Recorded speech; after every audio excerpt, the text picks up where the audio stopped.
President Obama has changed his plans to reduce America's military force in Afghanistan because of the worsening security situation in the country.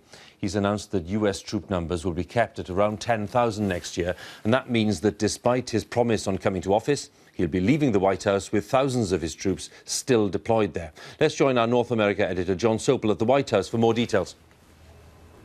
Hugh, you can be sure this is not the announcement that the President wanted to make today.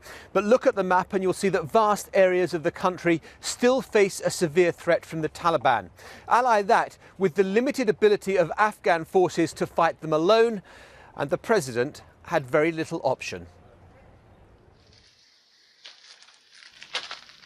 The scars of battle from a war that in President Obama's mind was meant to be over by now.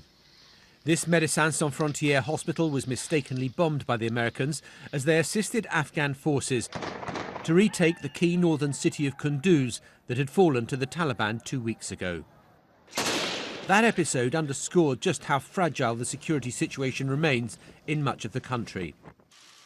And so from President Obama today, a major change of policy. The 10,000 troops in Afghanistan would stay.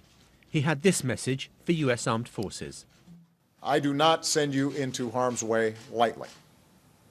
It's the most solemn decision that I make.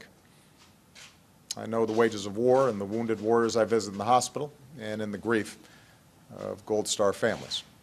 But as your Commander-in-Chief, I believe this mission is vital to our national security interests in preventing terrorist attacks against our citizens and our nation.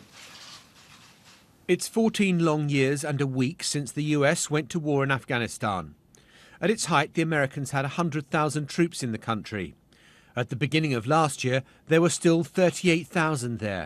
Now President Obama has said the US will maintain a force of 9,800 through most of 2016.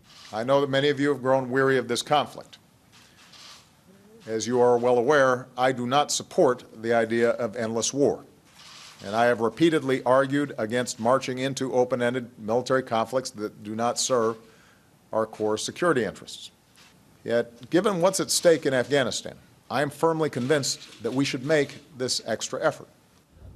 And so the packing up of kit bags will come to a halt. But will it be worth the extra effort? The question now being asked is not whether there are too many, but whether there are sufficient American troops left in the country to support Afghan forces and keep the Taliban at bay. Jon Sopel, BBC News, Washington.